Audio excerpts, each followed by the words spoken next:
What's going on, everybody?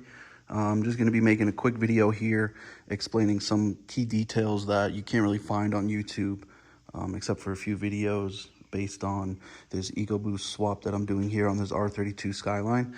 So I'm going to go over pretty much what you need to do to get this ecoboost ready to be dropped into a rear-wheel drive car. It's very simple, very easy, and a lot of the parts are actually from Ford. So what you need is this Mustang intake. You're gonna need a Mustang oil pan. Per request of JEM Motorsport, who's actually helping me with the swap, and they have a lot of wiring solutions and adapter kits and everything, I'm going with their standalone ECU solution. It's not standalone, excuse me. It's just a stock flash to ECU, but this is the Mustang injector sub harness that they request you to run when you get their wiring kit. They have the adapter plate to a BMW ZF 5-speed transmission with their flywheel and the clutch kit that they recommend. This is the Mustang coolant housing as well as the Mustang coolant tube. So for now, one of my biggest questions that I had when I first started taking this apart, being that I've never worked on an EcoBoost motor before, is how does the coolant run? Stroup Performance made a video on it, but I figure since my engine's out of the vehicle, it might be easier for me to actually, point to where the connections go. So I'm going to be keeping the stock turbo for now, just because I just want to get it in the car, get it running, and then, see how it drives and see if I want to upgrade or anything later. So from factory, this will not be here. I put this on. It will be a hard line. Mine was cut. Whoever took it out of the donor vehicle just cut it. So that's, runs back to this coolant housing that you buy for a Mustang. So it's a return from the turbo. The feed to the turbo, if you're keeping stock turbo, is going to stay right here on the block, and you won't have to touch anything there. But this comes from right here on the turbo and feeds right back in. This one is going to go to your heater core, as well as this one right here. And then this is going to go to your radiator, and this is the sending to the radiator as well. So what I did is, some small maintenance on the engine. I did spark plugs, I did the water pump.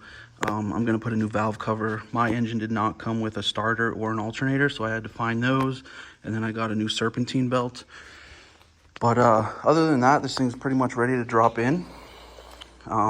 Once I drop it in, I'm hoping that the JEM Sport kit is going to be pretty plug and play with this. But, obviously you have to do some modifications because there's nothing direct swap into an R32. And another thing that I did want to kind of shed some light on was how the adapter plate from JEM Sport actually bolts to the engine. They do have a PDF.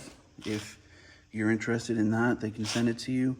But in terms of just a quick, video, as you can see, there's one bolt here, one here, one here, one here. There's nothing on the bottom. There's two right here that feed from the engine into the adapter plate. So there's one here and one here, and then there's another one there. And then they send you the hardware to put the transmission onto the adapter plate. But what they don't send you is flywheel to engine. So I wish I took a photo of it or something. Maybe I'll take this off and get a photo. But there's actually special torque bits that you need, or torque bolts that you need to put this on. Because if you try to use a 12-point, you won't be able to put the socket on there to be able to torque it down. And then they send you the flywheel bolts as well. The pressure plate to flywheel bolts. I torqued everything down, paint marked everything so I can see if anything backs off once I get it in the car and get it running, and start doing some test hits. But if you guys want to see the first R32 Skyline with an EcoBoost rear-wheel drive swap in it, stay tuned, and hopefully we'll be making some good progress on this. Just buttoning up the engine now. I got all the transmission, everything lined up. The motor mounts are here, everything. So probably, within the next month or so, it's going to be ready to start for the first time. But probably going to have to make custom transmission mounts just because nobody makes anything for this. But yeah, that's about it. Thanks for watching. If you like the content, you want to see more, subscribe. Thank you.